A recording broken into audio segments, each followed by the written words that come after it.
ṣé kì í ṣe pé ìjà míì fẹ́ bẹ́ sílẹ̀ láàrin gbajúmọ̀ òṣèrébìnrin tíátà ilé wa Lizzy Anjorin àti ọmọ Adélọ́wù ìyẹn Àrẹ̀mú Afọláyan, kíjà náà má lọ dàbí ti Ìyábọ̀ Òjó àti Lizzy Anjorin o, tí wọ́n fà tí wọ́n ò fà tán, tó ti ń lọ nílé tó ti wà nílẹ̀ láti bí ọdún 5 tíjà náà tí kò tán nílẹ̀. Eléyìí má yẹ kó tún lọ dà bẹ́ẹ̀ o, ìjà Lizzy Anjorin àti Àrẹ̀mú kó má lọ gbiná o. Ẹ gbọ́ ohun tí Lizzy sọ. Ayé yín tẹ́ máa fi ṣọ́kú, ẹ má fi Mr. Lawal wé Àrẹ̀mú ní gbogbo ọ̀nà. Ó ti yẹn wọn ọ̀dọ́ fùrọ̀ Mr. Lawal o. Mr. Lawal ò dẹ̀ jalè, mi ìdẹ̀rù pé ó ń dá sí ọ̀rọ̀ social media àbò ń dá sí ọ̀rọ̀ àyìn ara Nàìjíríà. Ilé ayé yín ni mo sọ.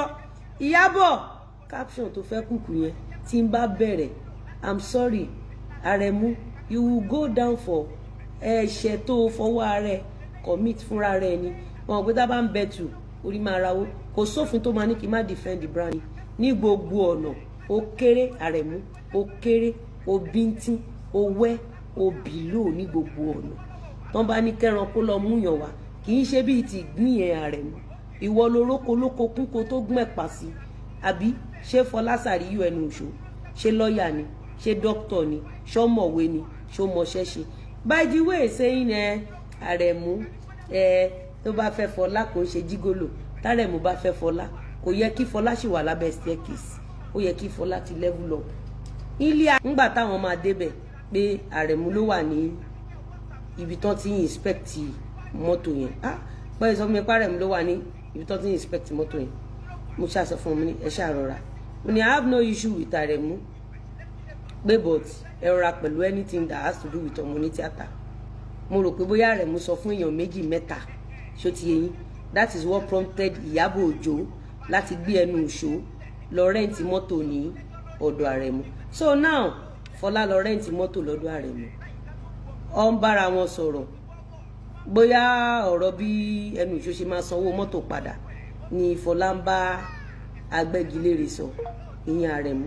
Only God knows what prompted them. Mọ́tò tí wọ́n lọ rẹ́ǹtì lọ́dọ̀ Àrẹ̀mú wọn ò sanwó. So oríṣiríṣi ọgbọ́n ni Ìyábọ̀ Òjó máa fẹ́ fi trend, oríṣiríṣi orí burúkú ló máa fẹ́ fi trend.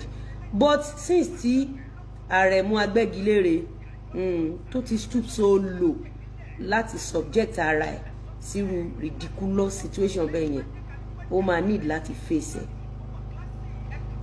Ṣé ó ti yé yín nǹkan tí mi sọ? Mr. Lawal fẹ́ ra mọ́tò lọ́jọ́ yẹn 50M ló wà lọ́wọ́ ẹ̀. Ọ̀rọ̀ tí Lizzy Anjorin sọ yìí ló mú káwọn olólùfẹ́ Àrẹ̀mú Afọláyan gbà níyànjú wípé kó má ṣe dá Lizzy Anjorin lóhùn o, kó ṣe bí ọmọkùnrin ṣe ń ṣe, kó dá ọ̀rọ̀ náà sí lára, kó má ṣe bá dá wọn ní, kó má ṣe bá jà tàbí fún lésì ọ̀rọ̀ rẹ̀ wípé kó ṣáà máa wò wọ́n ní tiẹ̀.